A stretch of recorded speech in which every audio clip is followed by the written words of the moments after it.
Good afternoon सभी बच्चे को देसा मैथमेटिक्स क्लासेस सीखे में।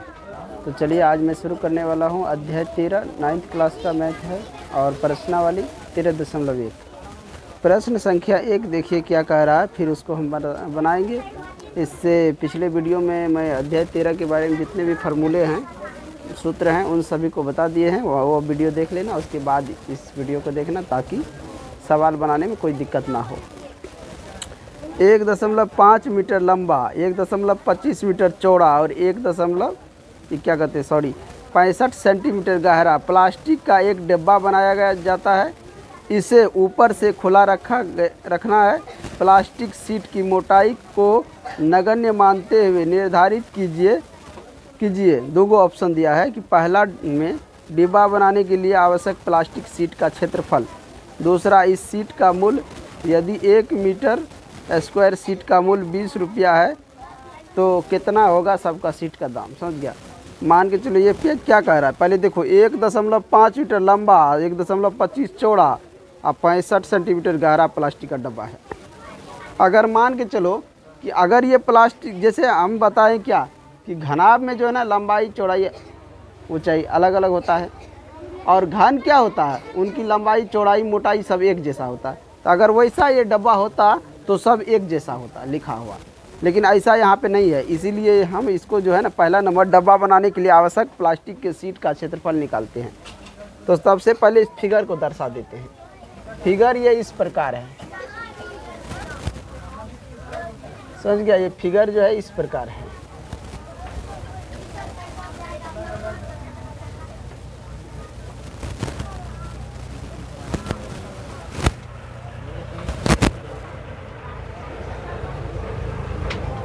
अब यहाँ पे देखो ये दिया है 1.5 सेंटीमीटर, ये मीटर में है, और ये चौड़ाई भी दिया है मीटर में 1.25 मीटर, और ऊंचाई दिया है सेंटीमीटर में। ऊंचाई क्या दिया है सेंटीमीटर में। तो यहाँ पर हम लिख सकते हैं कि L बराबर 1.5 मीटर और B बराबर 1.25 मीटर और H ऊंचाई हो गया, ये दिया है 65 सेंटीमीटर। या तो सबको सेंटीमीटर में बदल दो या फिर क्या करो सबको मीटर में चेंज कर दो। अगर इसको मीटर में चेंज करेगा तो ये हो जाएगा 0.65 मीटर में चेंज होगा। तो क्योंकि हम जानते हैं ना कि 100 सेंटीमीटर 1 मीटर होता है, इसलिए अगर इस 100 से भाग देगा तो ये सेंटीमीटर में बदल जाएगा। आज समझे। तो अब ये सभी मीटर में आ गया है। या चाहे तो इस सब का ना क्या करो 100 से गुना करके दशमलव हटा दो भाग दे के, ये फिर हो जाएगा। चलो हम मीटरे में सबको कन्वर्ट कर दिए। क्वेश्चन नंबर 1 था प्रश्नावली।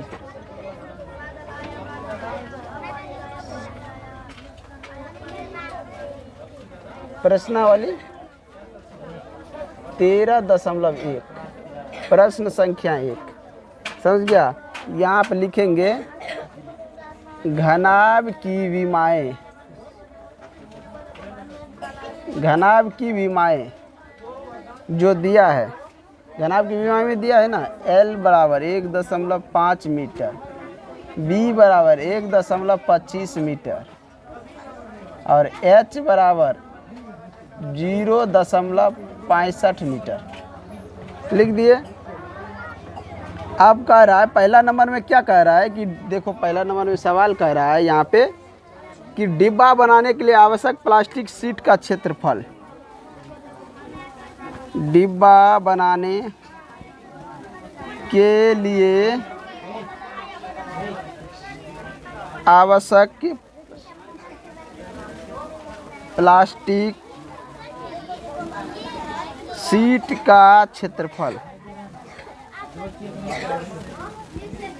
डिब्बा बनाने के लिए जो भी प्लास्टिक का क्षेत्रफल होगा वो कह रहा है। और सवाल में देखो क्या कह रहा है, यहाँ पे देखो ऊपर में लिखा है कि प्लास्टिक शीट का डब्बा बनाया जाता है, इसे ऊपर से खुला रखना है। ऊपर से क्या रखना है, खुला रखना है। प्लास्टिक शीट की मोटाई को नगण्य मानते हुए, यानी कि थोड़ा सा कम मोटाई मानते हुए निर्धारित कीजिए डिब्बा बनाने के लिए आवश्यक प्लास्टिक का क्षेत्रफल। यानी ऊपर से डिब्बा क्या होगा, खुला रहेगा, उसका क्षेत्रफल। तो हम लोग क्षेत्रफल क्या जानते हैं, क्षेत्रफल घनाभ का क्षेत्रफल लंबाई गुना चौड़ाई और प्लस में 2 गुना लंबाई प्लस चौड़ाई और गुना में ऊंचाई। ये हम लोग जानते हैं, जब एक तरफ से ऊपर या नीचे से खुला हो तब लिखा जाओ ना, जब ऊपर या नीचे से खुला हो तो ये फार्मूला। अब इस पर बैठा दो। अब यहाँ पे देखो L कितना है 1.5 गुना B कितना है 1.25 और प्लस में 2 और इंटू में 1.5 और प्लस 1.25 और गुना H कितना है 0.65 मीटर। क्षेत्रफल है तो स्क्वायर लगा देना। आ जाओ, अब इन दोनों को गुना कर लो। 1.5 और 1.25 को गुना करके कितना आता है, इन दोनों को गुना करेगा तो ये आ जाए 1.875 मीटर स्क्वायर। अब प्लस में हो जाएगा ये 2 और इन दोनों को जोड़ लो, गुना में हो जाएगा 2.75। यहाँ देखो इनको जोड़ेगा 1.5 और 1.25 को 2.75 हो जाएगा। इधर भी गुना है तो गुना में हो जाएगा 0.65 मीटर स्क्वायर। अभी इसको दो से इन दोनों को गुना कर दो, इसके बाद इससे गुना कर दो तो ये हो जाएगा तुमको 1.875 मीटर स्क्वायर। प्लस में हो जाएगा 3.575 मीटर स्क्वायर। इधर गुना कर दिया हूँ, इधर जो है था वही लिख दिया हूँ। ऐसे समझ में। अब इन दोनों को जोड़ दो, ये आ जाएगा 5.45 मीटर स्क्वायर लगभग। 5.45 मीटर स्क्वायर लगभग आ जाएगा। अब यहाँ पे देखो सवाल में क्या कह रहा है, इसमें तो यही कह रहा था क्षेत्रफल इतना निकल गया, लेकिन दूसरा नंबर में कह रहा है इस सीट का मूल्य यदि 1 मीटर प्रति स्क्वायर हो तो 1 मीटर का मूल्य है, 1 मीटर स्क्वायर का मूल्य है 20 रुपया। तो इतना मीटर स्क्वायर का जो क्या होगा 20 से गुना कर दो, इतना से क्या करो 20 से गुना कर दो ताकि उसका मूल्य निकल जाएगा। यहाँ पे हम गुना कर देते हैं। 2 नंबर पहले लिखो तब गुना करना। सीट का मूल्य बराबर 5.45 गुना 20 रुपया, क्योंकि दोनों मीटर स्क्वायर है। 1 मीटर स्क्वायर का 20 रुपया, तो इससे इसको गुना कर दो, ये आ जाएगा 109 रुपया। गुना करके देख लेना 109 रुपया आ जाएगा। ये दूसरा नंबर में कह रहा मूल्य कितना होगा, और पहला नंबर में कह रहा है कि क्षेत्रफल कितना होता है। क्षेत्रफल ये तुम्हारा हो गया, मूल्य यहाँ पे हो गया। बना लेगा कोई किसी को दिक्कत। फार्मूला, ये फार्मूला कैसे लिखेगा तो यहाँ ध्यान देखना है। ऊपर में सवाल में यही कह रहा है, ऊपर में ही कह रहा है डिब्बा बनाया तो इसे ऊपर से खुला रखना है। ऊपर से खुला, तो तुम जैसे ही फार्मूला को देखोगे कि ऊपर से कहाँ खुला रखना है, तो घनाभ का फार्मूला क्या होता है जब ऊपर से खुला हो या नीचे से खुला हो तब, तो वो फार्मूला यहाँ पे लगेगा। चले बना ले, आगे वाला क्वेश्चन देखें, इनको मिटा दें। चलो अगला क्वेश्चन देखो, क्वेश्चन नंबर 2। क्वेश्चन नंबर 2 में क्या कह रहा है, एक कमरे की लंबाई चौड़ाई और ऊंचाई दिया हुआ है 5 मीटर 4 मीटर 3 मीटर। 7.50 पैसे प्रति मीटर स्क्वायर की दर से इस कमरे के दीवार और छत पर सफ़ेदी कराने का व्यय ज्ञात कीजिए। समझ गया रे, क्या दिया है, कमरा दिया हुआ है, ये भी दिया है। देखो एक समान इसकी लंबाई नहीं दिया है, लंबाई चौड़ाई अलग अलग है। एक समान होता तब हम समझते घन है, एक अलग अलग है तो घनाभ की तरह है।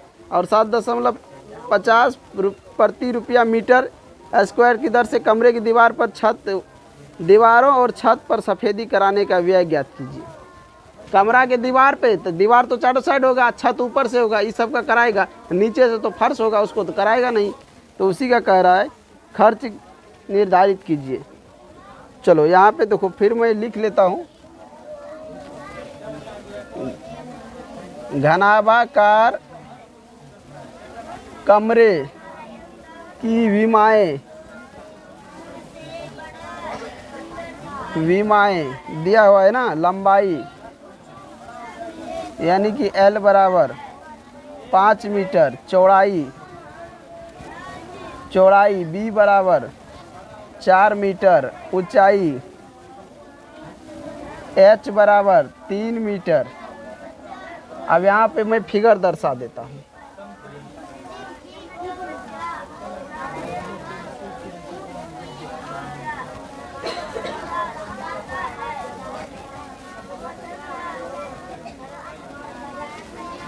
ये तुम्हारा फिगर है, समझ गया। अब इस पे बैठा दो। ये है 5 मीटर, 4 मीटर और 3 metre.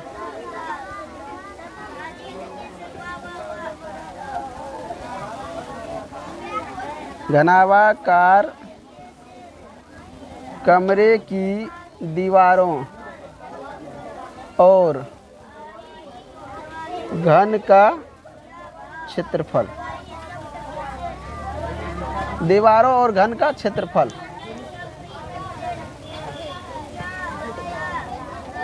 LB + 2L + B × H। देखो वही है, यानी कि दीवार जो है ना, मान लो कि चलो ये रूम है, इसके चारों साइड तो पेंट करेगा ही, ऊपर से भी सफ़ेदी करेगा, नीचे से नहीं करेगा। इसका मतलब नीचे से खुला है तो फार्मूला वही लगेगा इसमें भी। अब यहाँ पे गुना कर लो। L कितना है? 5 × 4 + 2 × 5 + 4 × H 3। इधर हो गया 20 + 2 गुना में हो गया 5 4 9 × 3। ये सब मीटर स्क्वायर कर देना। इधर भी मीटर स्क्वायर। ये हो गया 20 मीटर स्क्वायर प्लस में 9 दूना 18 तिया 54 मीटर स्क्वायर। यहाँ पे देख लो, ये दोनों को जोड़ लेगा तो कितना हो जाएगा? 5 2 7 74 मीटर स्क्वायर हो गया।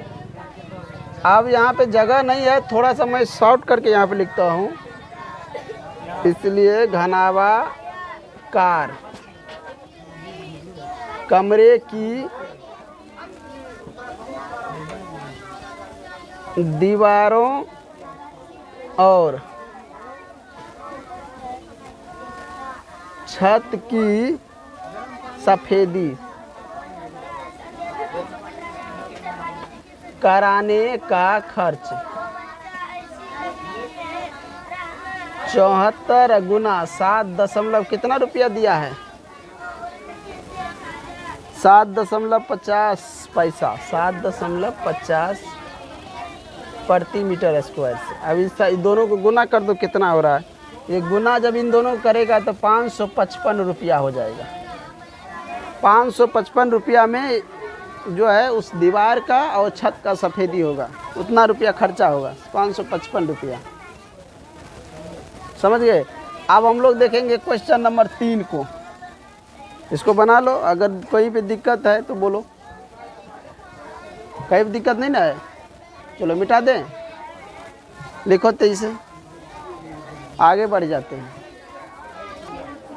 चलो अगला क्वेश्चन देखो 3 नंबर। किसी आयताकार हॉल के फर्श का परिमाप दिया हुआ है 250 मीटर। यदि 10 रुपया प्रति मीटर की दर से चारों ओर दीवारों पर पेंट कराने की लागत 15,000 है, तो इस हॉल की ऊंचाई ज्ञात कीजिए। संकेत में दिया है कि चारों डब्बों का क्षेत्रफल पार्श्व पृष्ठीय क्षेत्र बराबर पार्श्व पृष्ठीय क्षेत्रफल। पार्श्व पृष्ठीय क्षेत्रफल भी लिखा दिया हो ना, तो उसी अनुसार यहाँ चलो लेके चलते हैं। मान के चलो ये एक हॉल है, आयताकार हॉल है। कैसा है? आयत की तरह। ये आयत दिख रहा है ना, आयताकार हॉल है। ये आयताकार हॉल हो गया। ऐसा समझ में? यहाँ पे लिख लेना, माना आयताकार हॉल की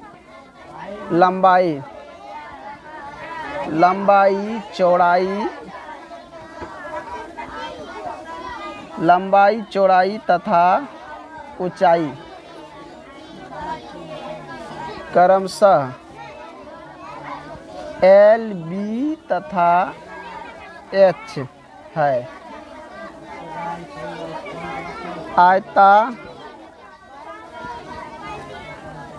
आयताकार हॉल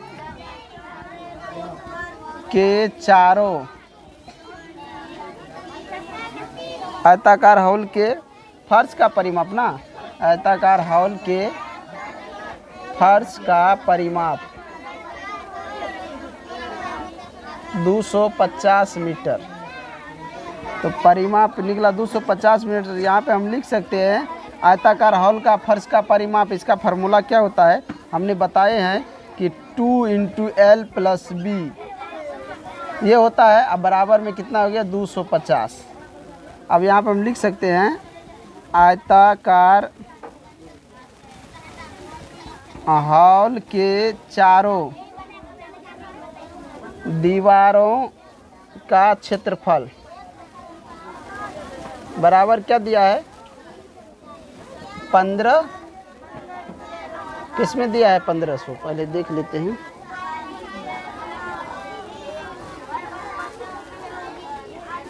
₹10 प्रति मीटर की दर से चारों ओर की दीवार का पेंट कराने का लागत दिया है 15,000। तो 10 से हम भाग देंगे तो निकल जाएगा।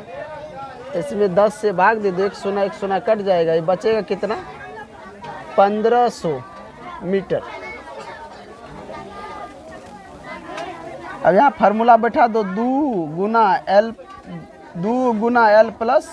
B × H बराबर में हो जाएगा 1500। अब इसके बराबर तो दिया है, इसके बराबर दिया है ना, यहाँ पे ये दिया है आयत का, यानी कि आयत का लंबाई चौड़ाई कैसे हम निकालेंगे। आयत का क्षेत्रफल 2 गुना लंबाई प्लस चौड़ाई। तो यहाँ पे देख लो ये आगे जाएगा 2 गुना में इसके बराबर क्या दिया 250। H कितना है, ऊंचाई तो मालूम नहीं है, ऊंचाई का ज्ञात कर रहे हैं। H लिखो बराबर में 1500। इधर ले लेते हैं। अब H इधर गुना में है, ये इधर जाएगा तो भागा में चला जाएगा। तो H बराबर हो जाएगा 1500 अब बटा में 250। 1 सोना तो कट गया। H बराबर 150 में अगर हम 25 से भाग दे कितना 6 मरते होगा। H बराबर 6 मीटर। H बराबर 6 मीटर। तो ये हमारा क्या हो गया, तो यहाँ पे लिख देंगे आयताकार हॉल की ऊंचाई। यहाँ पे क्या लिखेंगे आयताकार हॉल की ऊंचाई 6 मीटर। तो सभी बच्चे समझ गया कि हमको क्या निकालना था, और हम जो निकालना था वही हम निकाल दिए। H निकालना था, हॉल की ऊंचाई तो निकाल दिए। अब हमारा जो क्वेश्चन है क्वेश्चन नंबर 4 है। अब कितना नंबर क्वेश्चन है, क्वेश्चन नंबर 4। तो बना लिए हो, मिटा दे, आगे बढ़े। चलो क्वेश्चन नंबर 4 के देखो। कह रहा किसी डब्बे में भरा हुआ पेंट 9.375 मीटर स्क्वायर के क्षेत्रफल पर पेंट करने के लिए पर्याप्त है। कोई डिब्बा है और उसमें पेंट भरा है और 9.375 मीटर स्क्वायर जो क्षेत्रफल है उसमें वो पेंट उससे कर सकता है, उतना में हो जाएगा। आगे फिर कह रहा है इस डब्बे के पेंट से 2.5 सेंटीमीटर गुना 10 सेंटीमीटर गुना 7.5 सेंटीमीटर बीमा वाले कितनी ईंट को पेंट की जा सकती है। तो एक ईंट जो है उसके बीमाएँ दिया हुआ है, उसका क्षेत्रफल निकाल लेते हैं और उस क्षेत्रफल से क्या करते हैं पेंट का डब्बा में जो क्षेत्रफल आ रहा है जितना में पेंट कर सकता है उसको भाग दे देंगे तो ईंट की संख्या निकल जाएगा कि इतना ईंट को इस पेंट से हो सकता है। समझ में आया। तो चलो यहाँ पे लिखो प्रत्येक ईंटों की विमाएं, प्रत्येक ईंटों की विमाएं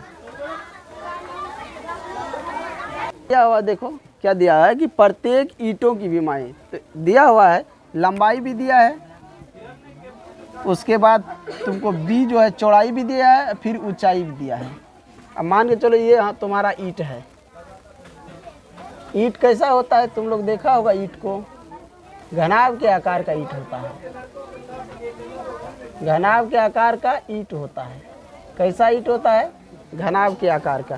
तो ये L हो गया, ये B हो गया। चलो यहाँ पे देखो प्रत्येक ईंट की विमाएं दिया हुआ है तो लिखेंगे L यानी कि लंबाई दिया है 22.5 सेंटीमीटर, B यानी चौड़ाई दिया है 10 सेंटीमीटर और H यानी ऊंचाई दिया है 7.5 सेंटीमीटर। और क्या कह रहा है कि एक किसी डब्बे में भरा हुआ पेंट है 9.375 मीटर स्क्वायर क्षेत्रफल पर उससे पेंट किया जा सकता है। इतना ये ईंट का बीमा दिया, इनका क्षेत्रफल निकाल लेते हैं और डब्बे में जितना पेंट है उसका क्षेत्रफल में भाग दे देंगे ईंट की क्षेत्रफल से, तो कितना ईंट पे होगा ईंट की संख्या निकल जाएगा। तो यहाँ पे चलो ईंट देखा है ना तुम लोग, ईंट कैसा होता है आयताकार यानी घनाभ के आकार का होता है। ये तुम्हारा ईंट हो गया। क्या है? ये ईंट है। एल दिया है 22.5 सेंटीमीटर और बी दिया है 10 सेंटीमीटर और एच कितना दिया है? 7.5 सेंटीमीटर। हम तो यहाँ पे लिखेंगे प्रत्येक ईंट का कुल पृष्ठीय क्षेत्रफल। प्रत्येक ईंट का कुल पृष्ठीय क्षेत्रफल। क्षेत्रफल नीचे में ले लेते हैं क्षेत्रफल। ये आ जाएगा 2 into L B plus B H plus H L. 2 गुना में हो जाएगा एल कितना है? 22.5 गुना 10, फिर यहाँ पे जोड़ हो जाएगा 10 गुना 7.5 प्लस 7.5 गुना 22.5। ये आ गया।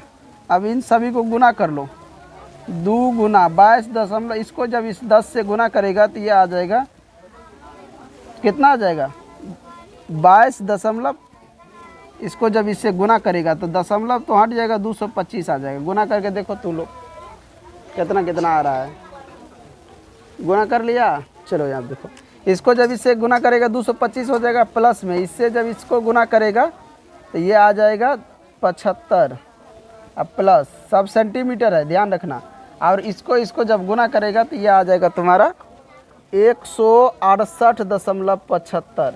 ये सब क्या हो गया? Centimetre square. क्षेत्रफल निकाल रहे हैं ना। अब 2 गुना इस सब को जोड़ लो यहाँ से वहाँ, ये आ जाएगा 468.75 सेंटीमीटर स्क्वायर। अब क्या करो, इसको ना 2 से गुना कर दो पूरे, तो ये आ जाएगा 937.5 सेंटीमीटर स्क्वायर। एक ईंट का क्षेत्रफल इतना आया। एक ईंट का क्षेत्रफल। चलो यहाँ पे देखो, लिखेंगे ईंटों की संख्या। ईंटों की संख्या में क्या करेंगे हम? पेंट का जो क्षेत्रफल होगा, पेंट का क्षेत्रफल अब बटा में एक, या यहाँ पे लिख देंगे ईंट का कुल पृष्ठीय क्षेत्रफल।